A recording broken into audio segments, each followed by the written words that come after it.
হরে কৃষ্ণ।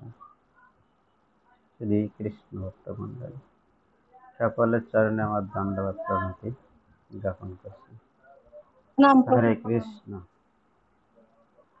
আমরা ভগবদ গীতার 2য় অধ্যায়ের 13 নং শ্লোক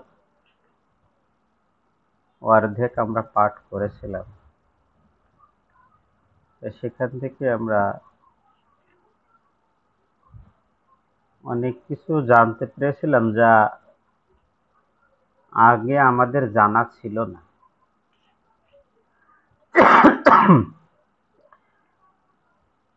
এজন্য আমরা 2 দিনে আমরা শেষ করবো সেটা ভেবেছি। দেহিনা अस्मिन् यथा देहे कौमारं यौवनं जरा तथा देहान्तरप्राप्ति গৃহস্থানামুচ্যতে।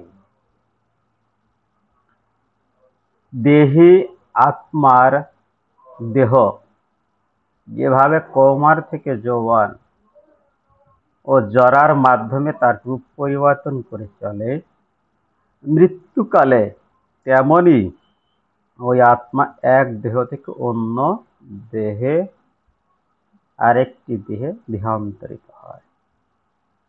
ধীর ব্যক্তিরা কখনো এই ধরনের পরিবর্তনে মুহ্যমান হন না বা শোকাগ্রস্ত হন না। আমরা এখানে জেনেছিলাম যে দেহে কিভাবে পরিবর্তন ঘটে। শিশু থেকে কিশোর, কিশোর থেকে যুবক, যুবক থেকে প্রৌঢ়, বৃদ্ধ, বৃদ্ধ থেকে প্রৌঢ়, এইভাবে রূপ পরিবর্তন করে চলে। কিন্তু জীবের যে সত্তা, প্রকৃত সত্তা যে আত্মা, আত্মার কোনো পরিবর্তন হয় না। আত্মা 2 ধরনের, একটা হচ্ছে পরমাত্মা, একটা হচ্ছে জীবাত্মা। জীবাত্মা পরমাত্মারই অনুসদৃশ অংশ। আমরা এগুলো জেনেছিলাম। জরাগ্রস্ত বৃদ্ধ দেহ ত্যাগ করে নতুন দেহ প্রাপ্ত যদি কেউ হতে চায় এটা আনন্দে, কিন্তু আমরা জড়জাগতিক মোহের দ্বারা এমনই ভাবে আচ্ছন্ন যে আমরা আনন্দ উপভোগ করতে পারি না, দুঃখে পরিণত হয়। আমরা জরাসন্ধের উদাহরণ দিয়েছিলাম। একজন ব্যক্তি যদি অনাবরত পাপ করে যাচ্ছে, পাপ থেকে সরানো যাচ্ছে না, পাপ করা থেকে তাকে দূরে রাখা যাচ্ছে না, তার জন্য মৃত্যু আশীর্বাদ স্বরূপ। একজন বৃদ্ধ সে চলতে পারছে না, এদিন নব দেহ যদি লাভ করতে তার দেহ ত্যাগ করা প্রয়োজন হয়, তাহলে সেটা আশীর্বাদ স্বরূপ। আমরা মায়ার জগতে এমনই ভাবে প্রলোভিত যে আমরা জানা সত্ত্বেও শোকাতুর হই। এখানে আমরা আন্ডারলাইন করা হয়েছিল যে মানুষ জীবাত্মা ও পরমাত্মা স্বরূপ এবং পরা ও অপরা উভয় প্রকৃতি সম্পর্কে সম্পূর্ণভাবে অবগত, তাকে বলা হয় ধীর। আন্ডারলাইন করেছিলেন। এই প্রকার মানুষ জড়দেহের পরিবর্তনের জন্য কখনো শোক করেন না। এই ধরনের ব্যক্তিরা কখনো শোক করে। আমাদের প্রত্যেককে ধীর হতে হবে। ধীর, যতক্ষণ না পর্যন্ত আমরা ধীর না হতে পারছি ততক্ষণ পর্যন্ত আমাদের এই জড়জাগতিক যে ত্রিতাপ ক্লেশ আমাদেরকে আচ্ছন্ন করে আছে। আমরা পরবর্তী যে খণ্ড কে একজন পাঠ করেন, হরি বল। আত্মাকে খণ্ড খণ্ড করে বিভক্ত করা যায় না এখান থেকে, হরি বল। হরে কৃষ্ণ প্রভু, আমি বলবো? হরে কৃষ্ণ। আত্মাকে খণ্ড খণ্ড করে বিভক্ত করা যায় না। এই যুক্তিতে আত্মা ও পরমাত্মার একত্ব সম্বন্ধে মায়াবাদীদের যে মতবাদ তা গ্রহণযোগ্য নয়। পরমাত্মাকে খণ্ড খণ্ড করে বিভক্ত করার ফলে যদি জীবাত্মার উদ্ভব হতো, তবে পরমাত্মা হতেন পরিবর্তনশীল। এই সিদ্ধান্ত পরমাত্মা যে অপরিবর্তনীয় তার পরিপন্থী। গীতাতে ভগবান প্রতিপন্ন করেছেন পরমেশ্বরের অংশ জীবাত্মা সনাতন এবং তাকে বলা হয় খর, অর্থাৎ তার জড় প্রকৃতিতে পতিত হবার প্রবণতা থাকে। জীবাত্মা পরমাত্মারই অংশ এবং জড় বন্ধন থেকে মুক্ত হবার যে পরেও সে পরমাত্মার অংশরূপেই বর্তমান থাকে। তবে মুক্ত হবার পর সে সৎ চিৎ ও আনন্দময় দেহপ্রাপ্ত হয়ে ভগবানের সাহচর্য লাভ করে। প্রতিফলনের তত্ত্বটি প্রত্যেকটি জীবের দেহে উপস্থিত পরমাত্মার ক্ষেত্রে প্রযোজ্য। তিনি জীবাত্মা থেকে স্বতন্ত্র। জলে যখন আকাশের প্রতিফলন দেখা যায়, তখন তাতে সূর্য, চন্দ্র ও নক্ষত্রদেরও দেখা যায়। নক্ষত্রগুলিকে জীবাত্মার সঙ্গে তুলনা করা চলে এবং সূর্য অথবা চন্দ্রকে পরমেশ্বরের সঙ্গে তুলনা করা চলে। হরে অর্জুন কৃষ্ণ। স্বতন্ত্র এ পর্যন্ত থাক। এখানে বলা হয়েছে যে মায়াবাদের যে দর্শন, মায়াবাদীরা মনে করে যে আহ, পরমাত্মাকে খণ্ড খণ্ড করলে জীবাত্মার তৈরি হয়, জীবাত্মা তৈরি হয়।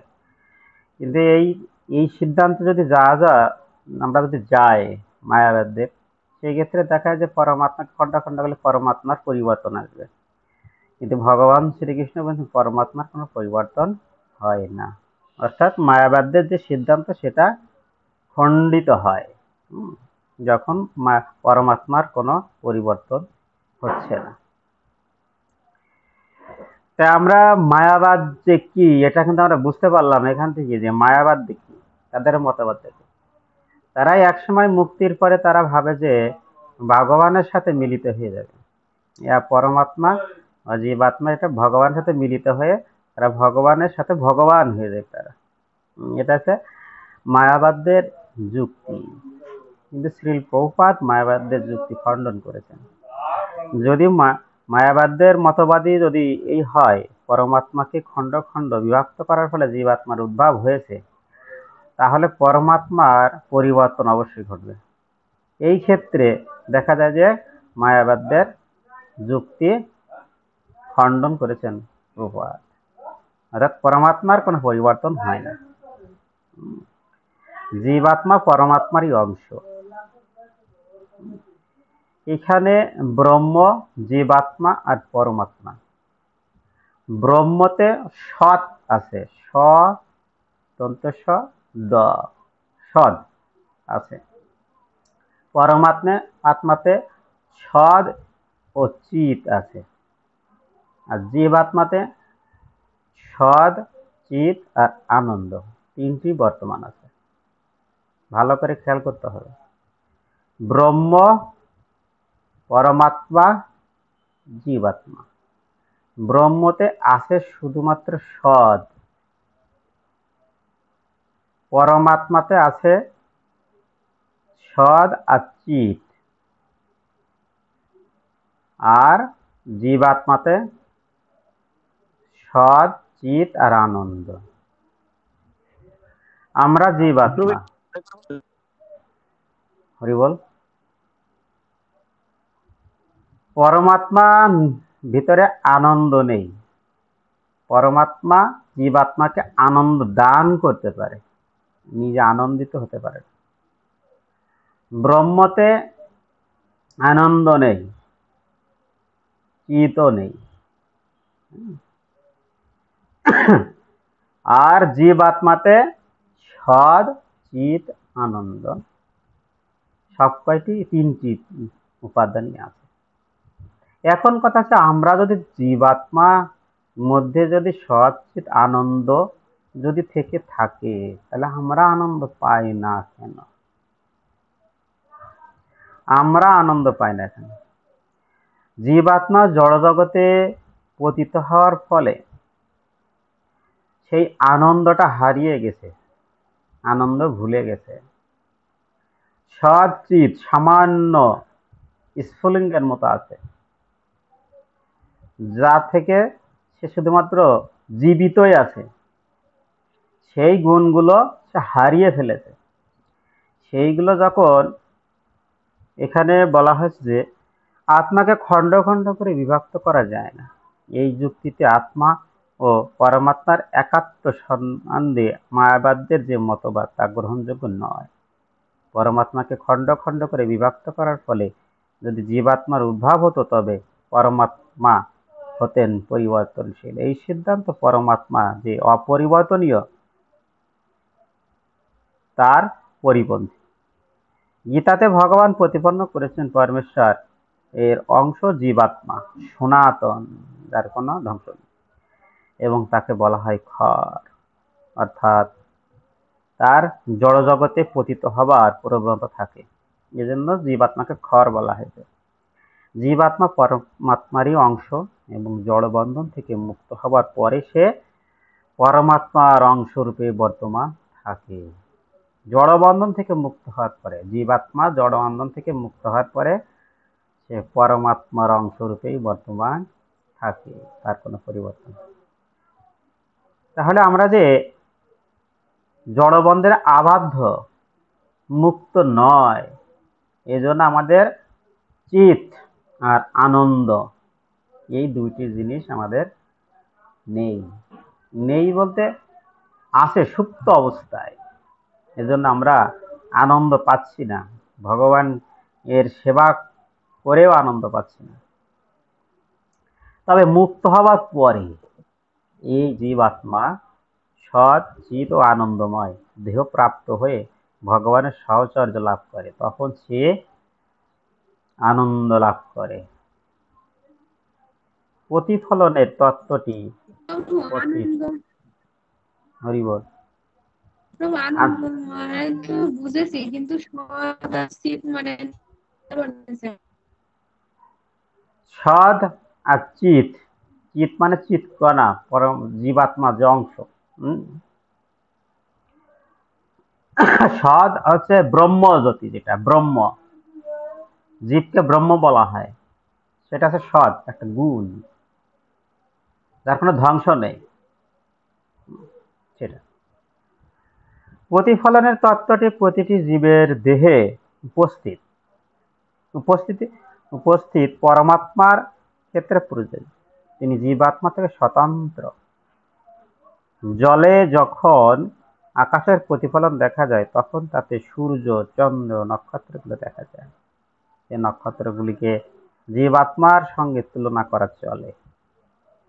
বিভিন্ন নক্ষত্রগুলিকে জীবাত্মা ধরা যায়, কিন্তু পরমাত্মা, চন্দ্র বা পরমেশ্বর এর সঙ্গে তুলনা করা চলে।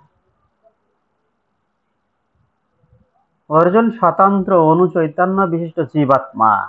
জীবাত্মাকে বলা হয় অনু চৈতন্য, মানে ক্ষুদ্র। আর পরমাত্মাকে বলা হয় বিভু চৈতন্য। বিভু, বিভু মানে বড়, পরমাত্মাকে বিভু বলা হয়। আর জীবাত্মাকে অনু বলা হয়, কারণ পরমাত্মার অংশ জীবাত্মা। পরমাত্মা হচ্ছেন ভগবান শ্রীকৃষ্ণ।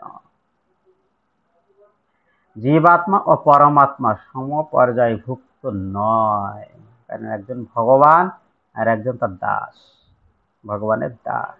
জীবাত্মা আছে পরমাত্মার দাস। চতুর্থ অধ্যায় শুরুতেই তা আমরা দেখতে পাবো। এই বিষয়ে বিশ্লেষণ করেছেন ভগবান শ্রীকৃষ্ণ। অর্জুন যদি শ্রীকৃষ্ণের সমপর্যায়ভুক্ত হতেন এবং শ্রীকৃষ্ণ অর্জুনের উদ্ধায়তন না হতেন, তাহলে তাদের মধ্যে গুরু শিষ্য সম্পর্কটি অর্থহীন হয়ে যেত। অর্থহীন অর্থাৎ যদি সমপর্যায়ভুক্ত হয় গুরু আর শিষ্য, তাহলে সেখানে মূল্যায়ন জিনিসটা থাকে না। গুরু অবশ্যই বিভু আর শিষ্য অবশ্যই অনু। তাই বলা হচ্ছে যে ভগবান শ্রীকৃষ্ণ অর্জুন যদি সমপর্যায়ভুক্ত হতেন, তাহলে গুরু শিষ্যের যে সম্পর্ক এটা অর্থহীন হয়ে পড়তো।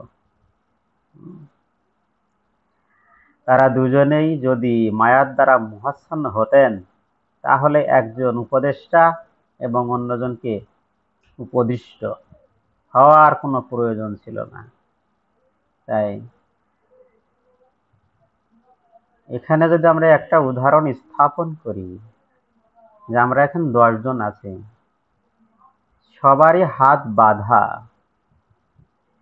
তাহলে আমাদেরকে হাতটা খুলে দেবে কে? উত্তর আছে কারো কাছে? আমরা 10 জন ব্যক্তি আছি, 10 জন ব্যক্তির হাত বাঁধা, এখন হাত খুলে দেবে কে? হরে কৃষ্ণ। ভগবান খুলবে। ভগবান খুলবে? কে বলতে পারবে? একজন আরেকজনেরটা খুলে দিবে। সবারই তো হাত বাঁধা। না, যার খোলা হয়তো সম্ভব না। যার হাত খোলা আছে তিনি হাত খুলে দেবেন। কার হাত খোলা আছে? গুরুদেব। গুরুদেব হচ্ছেন মায়া থেকে মুক্ত। এখানে ভগবান শ্রীকৃষ্ণ হচ্ছে অর্জুনের গুরুদেব, ভগবান শ্রীকৃষ্ণ হচ্ছেন মুক্ত। এখানে বদ্ধ আছে অর্জুন, সেই মায়ার বন্ধন খুলে দিচ্ছেন গুরুদেব ভগবান শ্রীকৃষ্ণ। তাই অবশ্যই গুরু গ্রহণ করার প্রয়োজন আছে কি না বোঝা যাচ্ছে? হ্যাঁ প্রভু। হ্যাঁ প্রভু, বোঝা যাচ্ছে। বোঝা যাচ্ছে। গুরুদেব আছে মুক্ত পুরুষ, তিনি আমাদেরকে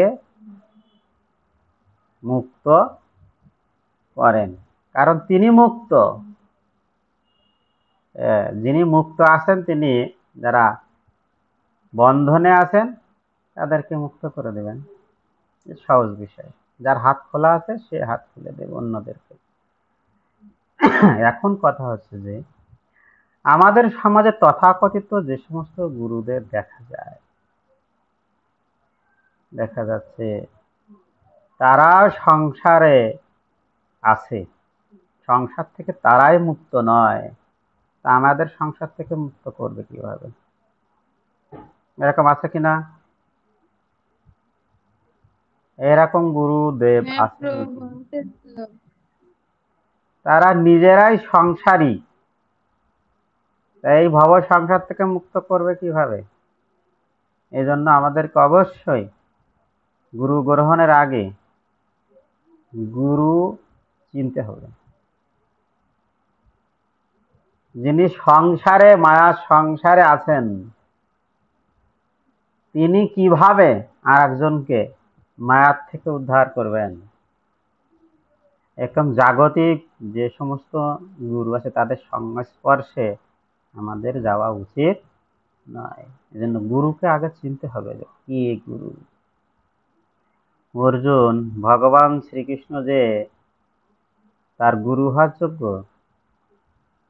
তিনি এটা প্রথম পর্যায়ে বুঝতে পারেননি এবং কোনো উপায় না পেয়ে ভগবান শ্রীকৃষ্ণকে তিনি গুরু হিসেবে বরণ করেছেন।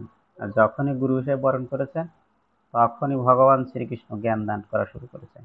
গীতা দ্বিতীয় অধ্যায়ের 11 নম্বর শ্লোক থেকে গীতা জ্ঞান দেওয়া শুরু করেছেন।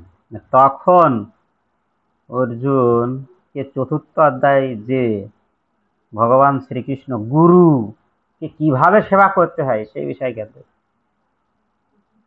তখন অর্জুন শুধুমাত্র ভগবান শ্রীকৃষ্ণের কাছে শুধু ক্ষমা চাইবেন এবং একাদশ অধ্যায় যে শুধু ক্ষমা চাইবেন। ক্ষমা চাইতে চাইতে এক সময় তিনি ভগবানের কাছে বিভূষ শ্যাম সুন্দর রূপ দর্শন করতে চাই। ভগবান তাকে দিবস শ্যাম সুন্দর রূপ দর্শন করাবেন। তখন তিনি তার হৃদয়ে আর কোনো সংশয় থাকবে না। এই গুরুদেব বিষয়ে যদি সংশয় থাকে হৃদয়ে, তাহলে উদ্ধার পাবো কিভাবে? কখনোই সম্ভব না। এই জন্য দীক্ষার পূর্বে অবশ্যই গুরু সৎ কিনা সে বিষয়ে আমাদের বিচার বিশ্লেষণ করা অবশ্যই উচিত এবং রয়েছে। এর জন্য শাস্ত্র গ্রন্থ আগেই পাঠ করা উচিত।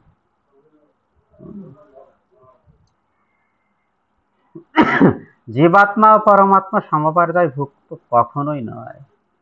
চতুর্থ অধ্যায় শুরুতে আমরা এটা দেখতে পাবো।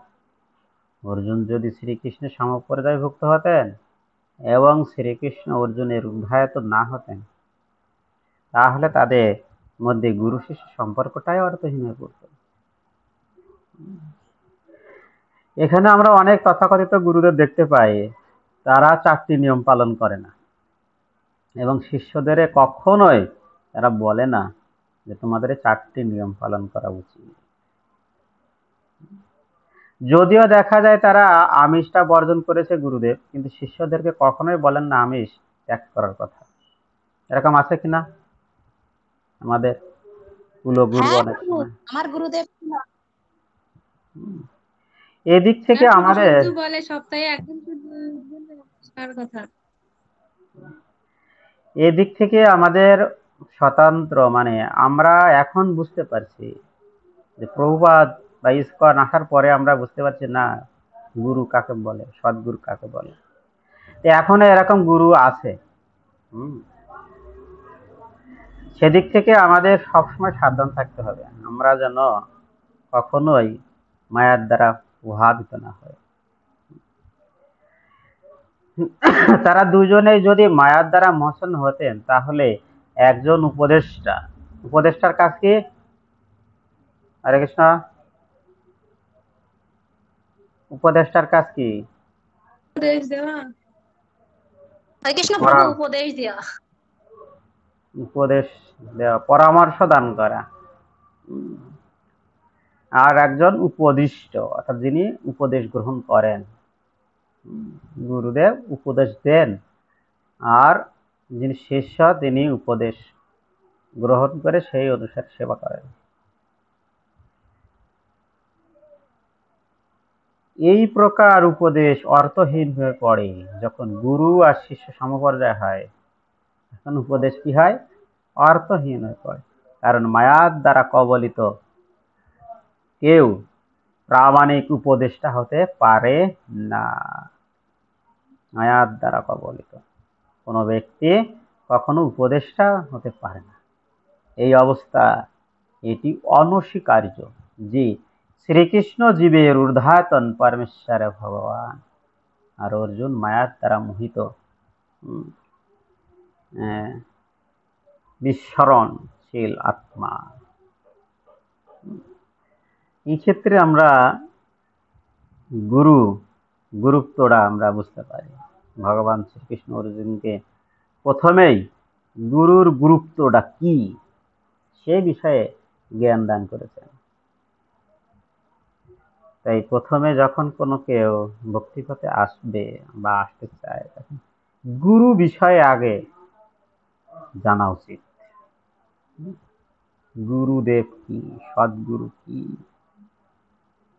এই বিষয়টা অবশ্যই জানা প্রয়োজন। আমরা 14 নং শ্লোকে চলে যাব। মাত্রা স্পর্শস্তু কৌন্তেয় চেতোষ্ণ সুখ দুঃখদা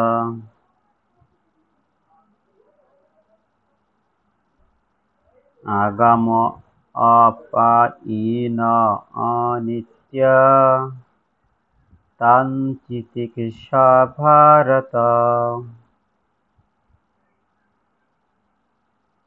মাত্র স্পর্শাত্তু কৌন্তেয় শীত উষ্ণ সুখ দুঃখদা আগম পায়িনা অনিত্যা তাং তিতিক্ষেয় ভারত মাত্র স্পর্শস্তু কৌন্তেয় শীত উষ্ণ সুখ দুঃখদা আগাম অপয়্যেন অনিত্যা তাং তিতিক্ষেয় ভারত। ক্লিয়ার? হরে কৃষ্ণ। হ্যাঁ প্রভু, ক্লিয়ার। হ্যাঁ অনুবাদ। হে কুন্তেয়, কুন্তেয় অর্জুনকে বলা হয়েছে কুন্তি পুত্র, তাই কুন্তেয় বলা হয়েছে। ইন্দ্রিয়ের সঙ্গে বিষয়ে সংযোগের ফলে অনিত্য সুখ ও দুঃখের অনুভব হয়। ইন্দ্রিয়ের সঙ্গে বিষয়ের সংযোগ এর ফলে অনিত্য সুখ ও দুঃখের অনুভব হয়। অনিত্য, সেগুলি ঠিক যেন শীত ও গ্রীষ্ম ঋতুর গমনাগমনের মতো। শীতকাল আর গ্রীষ্মকাল ঋতুর গমনাগমনের মতো। হে ভারত, সেই ইন্দ্রজাত অনুভূতির দ্বারা প্রভাবিত না হয়ে সেগুলি সহ্য করার চেষ্টা করো। এখানে ইন্দ্রিয় কি আর ইন্দ্রিয়ের বিষয় কি জানা অত্যন্ত গুরুত্বপূর্ণ। বলছে ইন্দ্রিয়ের সঙ্গে বিষয়ের সংযোগ, বিষয়াসক্তি, বিষয়টা কি আমরা কিন্তু এটা আলোচনা করেছি দশবিধ যে অপরাধ, সেই 10টি অপরাধ আমরা ব্যাখ্যা করছি যে 10 নম্বরে আমরা বিষয়াসক্তি বজায় রাখা, এই বিষয়টিতে আমরা আলোচনা করেছি। ইন্দ্রিয় কি আর ইন্দ্রিয়ের বিষয় কি? চক্ষু একটা ইন্দ্রিয়, জিহ্বা ইন্দ্রিয়, ত্বক ইন্দ্রিয়, তাহলে বিষয়টা কি? জিহ্বাতে যদি আমি মিষ্টি দিই তাহলে জিহ্বাতে কি তিতো পাবো নাকি লবণ পাবো? হরে কৃষ্ণ। হরি বল। ক্লাসে কেউ নেই? হ্যাঁ প্রভু, বুঝতে আরেকবার একটু পারিনি বলেন। প্রভু। জিহ্বাতে যদি আমি মিষ্টি দিই তাহলে জিহ্বা থেকে আমি লবণ পাবো নাকি তেতো পাবো? মিষ্টতা পাবো। মিষ্টতা পাবো। জিহ্বা আছে ইন্দ্রিয় আর বিষয় আছে মিষ্টি। আমি কি বোঝাতে পারলাম? হ্যাঁ হ্যাঁ প্রভু। ইন্দ্রিয়ের সঙ্গে বিষয়ের সংযোগের ফলে অনিত্য সুখ ও দুঃখের অনুভব হয়। ভালো করে মিলিয়ে নিতে হবে গীতার সাথে। ইন্দ্রিয়ের সঙ্গে বিষয়ের সংযোগ, ইন্দ্রিয় আছে জিহ্বা, বিষয় আছে মিষ্টি, যখন সংযোগ হচ্ছে তখন আমার জিহ্বাতে কি আছে? মিষ্টি অনুভব হচ্ছে। ঠিক যখন আমি মরিচ যখন জিহ্বায় দিচ্ছি, মরিচ হচ্ছে বিষয়, ইন্দ্রিয়ের সাথে মরিচ যখন বিষয় সংযোগ হচ্ছে তখন আমরা জিহ্বাতে ঝাল অনুভব করছি। ঠিক লবণ একই। এইগুলো হচ্ছে জিহ্বার বিষয়। আমি কি বোঝাতে পারলাম? হ্যাঁ প্রভু। হ্যাঁ প্রভু। ঠিক তেমনই আমাদের ত্বক হচ্ছে ইন্দ্রিয়। শীতকালে আমাদেরকে কি লাগে? শীত লাগে। এই শীত আছে বিষয়। বিষয়টা ক্লিয়ার?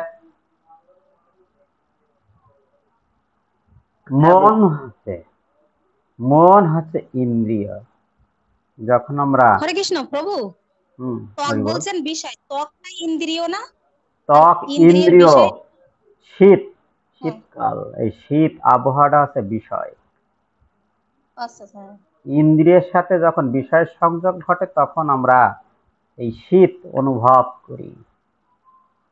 রসগোল্লা যখন আমরা গ্রহণ করি, যখন এই এক কথায় প্রভু রসগোল্লা হচ্ছে বিষয়, বিশেষণটাই হচ্ছে বিষয় বিশেষণটাই ইন্দ্রিয়ের বিষয়, আর বিশেষ্য জিনিসটাই হচ্ছে বিশেষ্য বিশেষ্য বলতে নাম বোঝায়।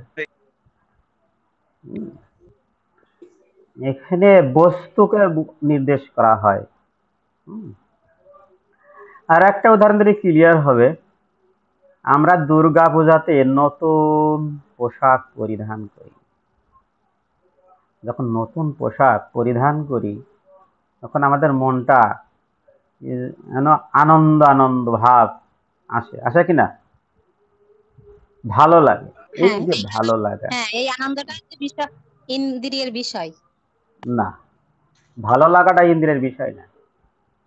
নতুন কাপড় পরিধান করছি, নতুন কাপড় হচ্ছে ইন্দ্রিয়ের বিষয়, মন হচ্ছে ইন্দ্রিয়। আরে কাপড় ভালো আর লাগা মন আছে ইন্দ্রিয়। ইন্দ্রিয় যখন সংযোগ হচ্ছে তখন তার ফল ভালো লাগাটা।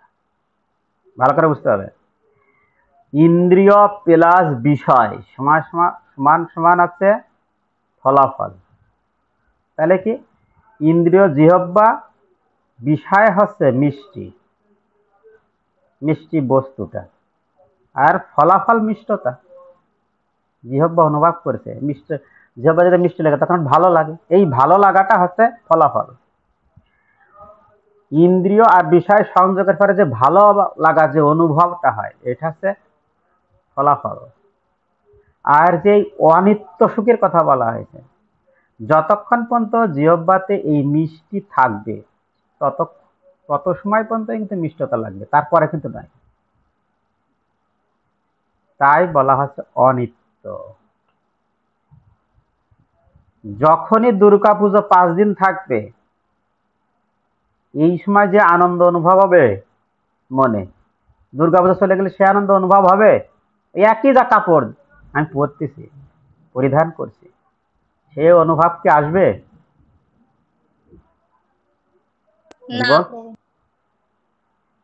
না আমরা তো প্রভু, শুধুমাত্র যে দুর্গা পুজোয় যে নতুন কাপড় পরি তা কিন্তু নয়, অন্যান্য সময় তো পরি, কিন্তু সেটা কি দুর্গা পূজার মতো এরকম আনন্দ অনুভব হয়? হয় না। তাহলে এখানে দুর্গা পূজা হচ্ছে বিষয়, ইন্দ্রিয় হচ্ছে মন।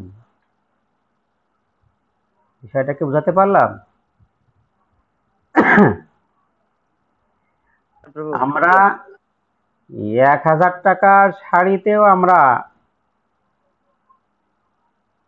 আমাদের দৈহিক যে চাহিদা নিবারণ হচ্ছে, আবার 5000 টাকা শাড়ি পরলেও কিন্তু দৈহিক নিবারণ হচ্ছে।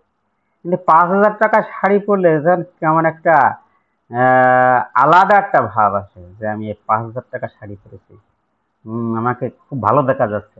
কিন্তু পুরাতন কাপড় পরলে কিন্তু বারবার আয়নার সামনে যায় না। যখন নতুন কাপড় দামি তখন পরি, তখন কিন্তু আমি বারবার আয়নার সামনে দেখি, খুব ভালো দেখা যাচ্ছে, আমার একটু সেলফি তুলি, একটু রিলস করি, টিকটক করি, এরকম মনে হয়। এই যে দামি শাড়ি, এটা হচ্ছে বিষয়, আর মনকে প্রফুল্লিত বা আকর্ষণ করছে এই বিষয়টা হচ্ছে ইন্দ্রিয়। আর মনে যে ভালো লাগার বিষয়টা ইন্দ্রিয়ের সংযোগের ফলে হচ্ছে। আমি কি বিষয়টা বুঝাতে পারলাম? আমি কি বোঝাতে পারলাম? ইন্দ্রিয়ের বিষয়টা কি আমি কি বুঝাতে পারলাম? হ্যাঁ প্রভু মনে আছে বুঝ। সেইগুলি এখানে ঠিক শীত, গ্রীষ্ম, বর্ষা, এই ঋতু গমনাগমনের মতো এই ইন্দ্রিয়ের বিষয় সংযোগের ফলে যেটা হয় এটা হচ্ছে অনিত্য। হে ভারত, এই ইন্দ্রিয়জাত অনুভূতির দ্বারা প্রভাবিত না হয়ে সেগুলি সহ্য করার চেষ্টা করো। এজন্য যারা ভক্ত স্বাভাবিক স্বাভাবিক পোশাক পরিধান করে, অতি উন্নত মান নয়, পরিস্থিতি অনুযায়ী তার যেটুকু প্রয়োজনের অতিরিক্ত নয়, তাহলে কি হবে? বিষয়ভোগী হয়ে যাবে, বিষয় আসক্ত। আমার ওই শাড়ি লাগবে, আমার ওই থালায় লাগবে, ওটা না হলে হবে না, এটা হচ্ছে বিষয় আসক্ত। এই বিষয় আসক্ত হলে যে কি হয় পরবর্তীতে আমরা পাবো, চলো পাবো আমরা বিষয় আসক্তি হলে কি হয়। এইগুলোকে বলা হচ্ছে যে সেই ইন্দ্রজাত অনুভূতি, হ্যাঁ, এই অনুভূতি প্রভাবিত হওয়া যাবে না, না হয়ে সেগুলো সহ্য করার চেষ্টা করো। কি সহ্য করা? এখানে সহ্য করা বলতে কি? সুখ দুঃখের সময় বা আমরা শীতের সময় শীত বস্ত্র গ্রহণ করি, করি কিনা? হরি বল। শীত বস্ত্র অবশ্যই হ্যাঁ প্রভু। গ্রহণ করি। এখানে আমরা খেয়াল যদি করি, অনেক দামি কাপড় আমরা গ্রহণ করতে পারি শীতের সময়, আবার অতি নর্মাল, হ্যাঁ, কম দামি কাপড়ও ব্যবহার করে আমরা শীতকে নিবারণ করতে পারি। এখানে আবার অতি দামি কাপড়ের কোনো প্রয়োজন নেই। দামি কাপড় ব্যবহার না করে আমরা সাধারণ নর্মাল কাপড় ব্যবহার করতে পারি, যেগুলো দাম কম, যেগুলো আমার আয়ত্তের মধ্যে আছে, সেগুলো ব্যবহার করতে পারি। আর যে অতিরিক্ত যে দামি কাপড়ের যে অর্থটা, সেটা আমরা ভগবানের সেবা ব্যবহার করতে পারি। ভক্তি বিভিন্ন প্রকার, এর মধ্যে শুদ্ধ ভক্তি হচ্ছে উত্তম। শুদ্ধ ভক্ত কখনোই তিনি চান না যে মুক্তিও চান না, শুদ্ধ ভক্ত মুক্তিও চান না। শুদ্ধ ভক্তকে বলা হয় যে তোমাকে ভগবত ধামে আমি এখনই প্রেরণ করে দিচ্ছি, শুদ্ধ ভক্ত বলতে না, আমি চাই না, আমি ভগবত ধামে যেতে চাই না। শুদ্ধ ভক্তের একটাই উদ্দেশ্য, ভগবানের সেবা। সে যদি নরকে যায় তা সেখানে ভগবানের সেবা করবে। তার উদ্দেশ্য এটা নয় স্বর্গে যাওয়া, ভগবত ধামে যাওয়া, এটা তার উদ্দেশ্য নয়। তার উদ্দেশ্য সে যেখানেই থাকুক না কেন ভগবানের সেবা করা। নরকে যাক, নরকে যেতে রাজি, কিন্তু ভগবানের সেবা থাকতে হবে। স্বর্গে যেতেও রাজি, কিন্তু সেখানে ভগবানের সেবা থাকতে হবে। তার মুখ্য উদ্দেশ্য হচ্ছে ভগবানের সেবা, ভগবত ধামে যাওয়া নয়। শুদ্ধ ভক্ত কখনো এটা চান না যে জড় জগতে অত্যন্ত দুঃখ কষ্ট, আমি এখানে থাকতে চাই না, এরকম নয়। শুদ্ধ ভক্ত এটা চেষ্টা করেন প্রতিকূল পরিস্থিতি যতই হোক না কেন আমি ভগবানের সেবা করব। ভগবানের সেবাটা হচ্ছে মুখ্য উদ্দেশ্য। তার উদ্দেশ্যে না আমি একটু ভালো থাকবো, এই উদ্দেশ্য তার নয়। আমরা যদি এরকম বলি, ভগবানের কাছে প্রার্থনা করি, হে ভগবান এই পরিবার থেকে আমি তুমি কখন মুক্ত করবে, এই দুঃখ কষ্ট থেকে এই পরিবার থেকে কিভাবে আমাকে উদ্ধার করো, এই প্রার্থনা ভক্তের নয়। ভক্তের প্রার্থনা হচ্ছে আমি ভগবানের সেবা কিভাবে করব, এরকম পরিস্থিতি থেকেও আমি ভগবানের সেবা করব, এটা হচ্ছে মুখ্য উদ্দেশ্য। মানে প্রতিকূল পরিস্থিতি উদ্ধার পাওয়া নয়। এই প্রতিকূল পরিস্থিতি উদ্ধার পাওয়ার জন্য সে ভগবান ভক্তি করছে না, ভগবানের সেবা এই জন্য করছে না। সে ভগবানের সেবা করছে, ভগবানের সেবা করলে সে আনন্দ পায়।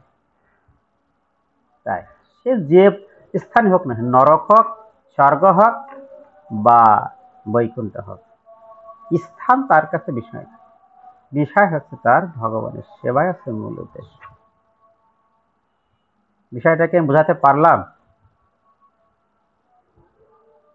হ্যাঁ প্রভু। আমরা পরিবারে আছে অনেক দুঃখ কষ্ট অনেক সময় ভোগ করতে হয়, তো ভগবান বলেন যে এই দুঃখ কষ্ট আছে ঋতু গমনাগমনের মতো, এগুলো সহ্য করো, সহ্য করার চেষ্টা করো। তাৎপর্য যথাযথভাবে কর্তব্য কর্ম সম্পাদন করতে হলে সুখ ও দুঃখের ক্ষণস্থায়ী গমনাগমনের প্রতি সহনশীল হওয়ার শিক্ষা লাভ করতে হবে। সুখ দুঃখে কিভাবে ক্ষণস্থায়ী কিভাবে সহ্য করতে হয় সে শিক্ষা আমাদের লাভ করা উচিত। বৈদিক রীতি অনুসারে ভোরবেলা স্নান করা উচিত। সে যদি মাঘ মাসে শীত হয় তাও সেটা করতে হবে। এই দুঃখকে স্বীকার করে নিতে হবে যে আজকে করবো না, আজকে অনেক শীত পড়েছে। এটা কিন্তু ভক্তের শুদ্ধ ভক্তি নয়। এমনকি মাঘ মাসে সেই সময় খুবই ঠান্ডা থাকে, কিন্তু তা সত্ত্বেও যে শাস্ত্রের অনুশাসন মেনে চলে সে স্নান করতে ইতস্ত করে না। তেমনি গ্রীষ্মকালে প্রচন্ড গরমে সময়ও গৃহিণীরা রান্না থেকে বিরত থাকেন না। আবহাওয়াজনিত অসুবিধা সত্ত্বেও মানুষকে তার কর্তব্য কর্ম সম্পাদন করতেই হয়। তেমনি যুদ্ধ করাটাই ক্ষত্রিয়ের ধর্ম, এবং তাকে যদি কোনো বন্ধু বা আত্মীয়ের সঙ্গে যুদ্ধ করতে হয় তবুও তার কর্তব্য কর্ম থেকে বিচ্যুত হওয়া উচিত নয়। দুঃখ শুধু যে আমরা পরিবার থেকে পাই তা কিন্তু নয়, আত্মীয় স্বজন থেকে পাই তা কিন্তু নয়, বিভিন্ন জায়গাতে দুঃখ আমরা পেতে পারি। তা আমরা যে এখানে অবস্থান করি সেটাই মনে করি যে আমার পরিবারটাই মনে হয় দুঃখময়, কিন্তু তা নয়। জ্ঞানের স্তরে উন্নীত হলে ধর্মীয় রীতিনীতির শাস্ত্র নির্ধারিত অনুশাসন মেনে চলতে হয়। কেননা জ্ঞান এবং ভক্তির ফলেই কেবল মায়ার কবল থেকে মুক্তি লাভ করা যায়। কিসের মাধ্যমে? জ্ঞান আর ভক্তি। জ্ঞানের মাধ্যমে কি হয়, বিষয়টি বোঝা যায় যে এই কাজ করলে এই হয়, তাহলে এই কাজ করা থেকে বিরত থাকো, এটা হচ্ছে জ্ঞানের কাজ। আর আমরা যখন এটা বুঝে যাই তখন আমাদের ভক্তিটা দৃঢ় হয়। এই শ্লোকে অর্জুনকে দুটি ভিন্ন নামে সম্বোধন করাটা খুবই তাৎপর্য।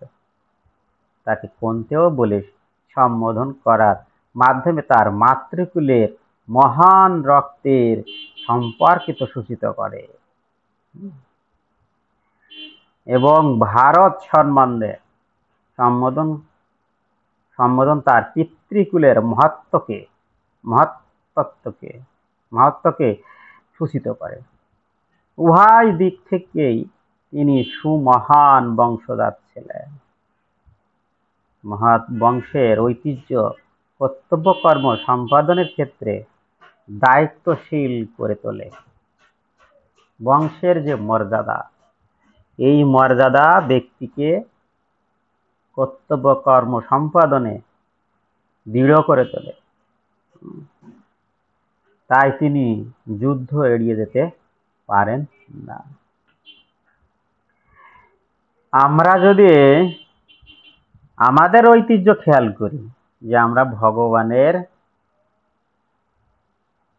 অংশ, কিন্তু ভগবানের প্রতি আমাদের কর্তব্য এসে যায় যে ভগবানের আমরা অংশ, ভগবানের দাস, আমার ভগবানের সেবা করা অবশ্যই উচিত। আমরা ভগবানের বংশ, অচ্যুত গোত্র। এরকম যদি আমরা বিচার বিশ্লেষণ করি সেই ক্ষেত্রে আমাদের কর্তব্য কর্মটা চলে আসে। কিন্তু আমাদের যদি এরকম ধারণা করি যে আমার মা, আমার দাদু, ঠাকুমা, শাশুড়ি তারা সারা জীবন আমিষ দিয়ে শ্রাদ্ধ করে গেছে, এটা আমাদের বংশ ঐতিহ্য, আমাদেরও এটা করা উচিত, তাহলে কি হলো? চেতনাটা কেমন হলো? শাস্ত্র নির্ধারিত নয়, এটা প্রথা হয়ে গেল। তখন আমাদের কর্ম কি হবে? অধপতিত। আর শাস্ত্র নির্ধারিত অনুশাসন মেনে যখন চলবো যে আমার ঠাকুমা, আমার ঠাকুর দাদা বা আমার পূর্বপুরুষেরা শাস্ত্র ব্যতিরে কোনো কর্ম করেননি, তাই আমারও শাস্ত্রের অধীনে থেকে কর্ম করা উচিত। সেই ক্ষেত্রে দেখা যায় আমাদের পূর্বপুরুষরা অনেক সময় শাস্ত্রে অনুযায়ী অনুশাসন মেনে চলেননি। সেই ক্ষেত্রে আমাদের আরো উচ্চে যেতে হবে। কোথায়? ভগবানের দিকে খেয়াল করতে হবে। আমরা আছে ভগবানের অংশ। আমরা যদি নিজেকে ভগবানের অংশ মনে করি, তাহলে অবশ্যই আমরা ভগবানের দাস। আর যেহেতু আমি ভগবানের দাস, ভগবানের দেওয়া প্রণীত নিয়ম বা শাস্ত্র নির্ধারিত কর্ম করাই আমার একমাত্র কর্তব্য। বিষয়টা কি ক্লিয়ার? বিষয় কি ক্লিয়ার? হ্যাঁ প্রভু। আমাদেরকে এরকম অনেকে বুঝাবে যে তোর দাদু ঠাকুমারা তো এই সমস্ত কখনো করেনি, তারা কিন্তু কলঙ্কিত হচ্ছে। আমাদের আরো উপরে যেতে হবে। সেই ক্ষেত্রে যদি আমরা ভগবানের দাস, আমার কর্ম করা উচিত। এটা হচ্ছে মূল বিষয়। এইটা হচ্ছে জ্ঞানের কাজ। এইভাবে আমরা জ্ঞান দ্বারা নিজেকে সান্ত্বনা দিতে পারি। নিজেকে যখন সান্ত্বনা দিতে পারে তখন আনন্দ অনুভব হবে। এই আনন্দ ক্ষণস্থায়ী নয়, এটা হচ্ছে স্থায়ী। কারোর কোনো প্রশ্ন থাকলে বলতে পারেন। হরে কৃষ্ণ।